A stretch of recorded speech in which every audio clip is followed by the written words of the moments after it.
exactement nga def na fi jóg lu ñëw nga dégager tous les tous jékki-jékki tëdd rey temps yooyu yëpp yàqul football si football la bokk dañ koy gis si au niveau mais tey je pense que Ismaïla Sarr tey moom moo nekk ki nga xam te ne moo yàq son match Jackson pour man chapeau il a fait son match franchement il a fait un très très beau match chapeau à lui même si il a mis un ballon sur le poteau. Pour l'arbitrage. Bon, l'arbitrage a été un peu favorable hein, ces premières périodes bi franchement parce que waroon na am carton rouge si côté France waroon na am également peut-être un petit quelque chose hein, mais tout compte fait waroon na am aussi penalty si côté France parce que foofu appréciation personnelle la si arbitre bi tey Sadio Mané def na tacle certes laalu ko mais daf ko déséquilibre exactement ba pare daa fekk sa Mbappé amoon le dessus sur lui c'est-à-dire mooy yokk ballon bi te dès l'instant ma njëkk la si ballon bi man ak yow ñuy xëccoo ballon bu ma la njëkkee si ballon bi bu ma deful benn effort sax ba mu ñëwee laal bu ma kiiwee normalement je dois avoir quelque chose parce que contact dans la surface normalement c'est penalty normalement la ñu wax tey règlement yi nag day changer chaque jour tey gis nañu 15e congrès bi ak lu mu le 15e congrès du football bi ak lu mu wane Vancouver comme quoi que tey jour bu génn tey bu fekkee comme Ismaïla Sarr mi blessé si premier mi-temps bi bu fekkee médecin dañoo dugg tey di nga toog si hors aire de jeu bi pendant 1 minute nga doog a regagner waat la pelouse donc tey loolu la ñuy gis te gis nañu instant boobu France amoon na ko fan boo xam te ne bu ko exploité woon tey mën naa ni peut-être même dañ jël but première période. D'accord. Bon ndax tey jii nii li nga xamante ni moom Ibrahima Mbaye wane na ko ces derniers matchs mu koy wone à chaque fois buñ ko testé guñ ko premier mi-temps mais gis nañ à chaque seconde période buñ ko dogalee il va faire la différence donc lan lañ mën a xaar pour le second match. moom mooy juste Ibrahima Mbaye boo xam te ni tey dañ koy jox responsabilité xam nga Ibrahima Mbaye c'est un adolescent ce n'est pas un adulte encore c'est ça bu fekkee dañuy jël si âge ak li ñu jàng si nasaraan te Ibrahima Mbaye nekkagul adulte boobu xale la ba tey n'est-ce pas tout tànk la te wax naa ko léegi samay ndoxteel wax football xale moo koy def Ibrahima Mbaye jeunesse lu mu bëgg adolescent lu mu bëgg adolescent c'est la phase de transition entre l'enfance et l'adulte l'adulte lu mu bëgg moom mooy ku koy responsabiliser. Même âge que Lamine Yamal. Exactement même âge que Lamine Yamal tey même âge que pas mal de joueurs si seen ay équipes respectives Arda Güler tey équipe am xale la moom mooy porter la Turquie et pas mal d'autres équipes yoo xamante ni tey am nañu ay xale yu tolloog moom tey ñoo boot seen ay équipe parce que seen talent moom moo nekk may Ibrahima Mbaye à ce talent là pourquoi pas ñu bàyyi ko mu wane talent boobu noonu tey mooy li ma wax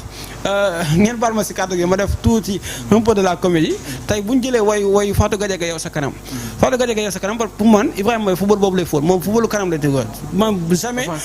mu jël football naa la deux si ginnaaw te Sénégal problème mu football de la ginnaaw boobu la yàggoon am man je me rappelle en 2008 ba ñu Cameroun di éliminé éliminatoire CAN je sais pas tey loolu moom moo ñu yàqaloon ay footballu dellu ginnaaw avec les Mamadou Niang tey penalty bi ñu amoon Yaoundé ainsi de suite avec Issa Hayatou mi nekkoon président CAF donc y a des choses yoo xam te ni il va falloir tey ñu koy corriger responsabiliser le jeune Ibrahima Mbaye même si tey ñu Bara Safoko benn match ci préparation gars yi am Bara Safoko indi Bara Safoko am Bara Safoko est-ce que tey bu joué waatee dina am loolu on ne sait pas on met un point d'interrogation mais tey Ibrahima Mbaye ba tey ba sànq ba mu ñëwee ba tey non seulement def na un geste boo xam te ni geste de patriotisme la mooy il a fait son choix en étant jeune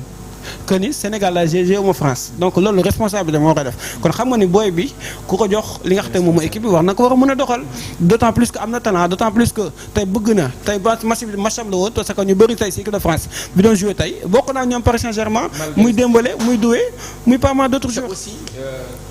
gis nañ présence bu mu war a certes toog na des mois toogul joué wul fële ci Paris Saint-Germain donc loolu wonewul que ni amul temps de jeu rek mais def na différence ci biir terrain. non def na différence ci biir terrain ba pare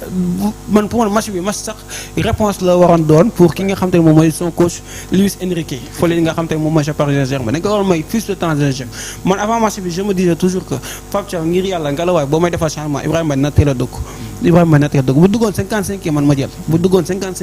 ma jël parce que je pense que le but a été marqué à la 65e minute premier but bi tey bu duggoon 55e ma jël bu boobaa France du reculer du avancer bu mu doon def du ko ñeme parce que Ibrahima Mbaye joue avant les yeux Iliman Ndiaye tey même si également dañ ko doon reprocher de day teebal tey gis nañu entrée en jeu am def na quelque chose donc muy wane ni kon Pape Thiaw en tout cas def na choix yu am solo mais quand même peut-être dafa am na yoo xam ne da say yéex Ibrahima Mbaye je vois que war nañ ko war mën a jox temps de jeu war nañ ko war a mën a responsabiliser war nañ ko war a mën a joxaat bopp pour tey mu porter l'équipe parce que am na li nga xam ne moom mooy le talent Assane Diao j'en parle pas parce que c'est fragile même si moom aussi am na talent mais il est fragile bon pour Bamba Dieng bon certes qu'il a fait une très bonne saison à Lorient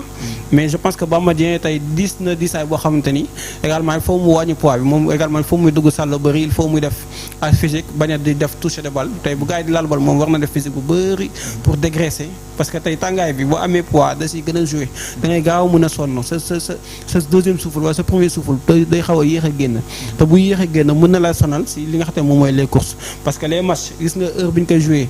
États-Unis ay 14 heures tey 15 heures la match bi commencé foofu n'est-ce pas bi ñu ñëw sax heureusement 20 heures lay commencé parce que Norvège loolu moo koy arrangé parce que ñoom c'est un pays scandinave ñoom li ñu gën a miin moom mooy seddaay bi donc 20 heures bi ñu leen ko yéegalee sax da leen arrangé même si dina tàng ba tey mais tàngaay bi dina wàññeeku mais je pense que Ibrahima Mbaye comment dirais-je Bamba Dieng c'est un très bon attaquant man c'est un joueur que je suis depuis Diambar mais je pense que moom également mën na régler l'affaire mais tout compte fait moom mooy sunu numéro 1 ci attaque pointe bi c'est Nicolas Jackson deuxième bi peut-être mën na nekk moom Chérif Ndiaye bon c'est le choix des Sénégalais après match bu mu libéré contre Arabie Saoudite gars yi nee nañ hiérarchie bi dafay changer au lieu mu nekk deuxième position derrière Jackson mooy nekk troisième position et man loolu la d'accord Bamba Dieng nekk deuxième position derrière Nicolas Jackson mais Bamba Dieng il va falloir mu def dara parce que gis nañ tey ba mu duggee ba li nga xam te ñu ko doon jox il a été très court pour mu tëb sax dafay xaw a jafe te day pame ko ne day ñëw rek tëb si kawam def ay mbëkk Saliba dañoo tëb nga Saliba des fois buy def ay couverture am déjà généralement du def li nga xam te ni moom mooy effort parce que dafa tàmm football tey saison bu la mu dëkk football ak Arsenal nekk champion Angleterre jouer finale Champions League devant le Paris Saint-Germain donc c'est une défense boo xamante ni c'est une défense expérimentée man je croyais que ni Saliba dañ koy teg ba mais finalement blessure am bi waa France xam naa dañ ko soxla woon moo tax ñu gaawal faj bi ba mu wér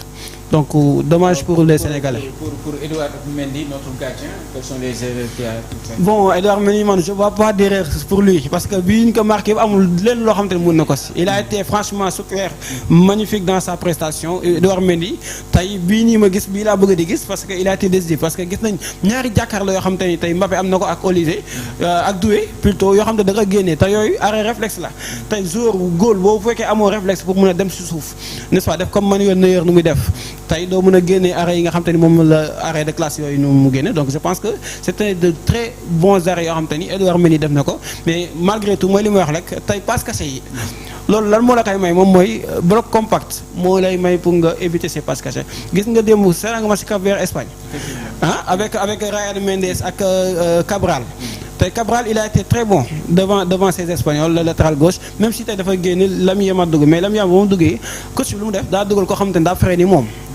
mu bàyyi ko ak moom Lamine Yamal débordé dafa ko ay centre benn centre la fa réussi mu extérieur du pied bi Ferran Torres di raté à part loolu débordé wul ba pare def bloc compact boo xam te ni Espagne ni ñu footballé attaque placée da nga jékki-jékki ba si yàgg kenn joxe bal sërëxal te sërëxal boo sërëxal rek dañuy lire dañuy gis ku tàkk tàllal tànk bi tàkkale pour jéem a récupérer donc sénégalais tey loolu la manqué woon si deuxième mi-temps bi donc boo xoolee bii yu mu duggee yëpp espace te mooy li ma wax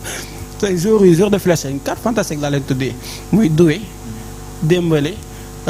Mbappé ak Olise te ñoom ñëpp ay la ñoom ñëpp ay la donc ñoo bokk ni ñu fubalee gaaw nañ te bu dee Dembélé moo si gën a garaaw te ñu bëri ay Mbappé la ñuy wax Olise mais Dembélé moo si gën a garaaw parce que gauche droite la doo xam ban pied la utiliser waaw c'est ça donc c'est dommage pour les Sénégalais ci suba yaa ngi naan ñu amuñu défense bu baax malheureusement ki Pape Thiaw bàyyi ginnaaw gars yi ñu commencé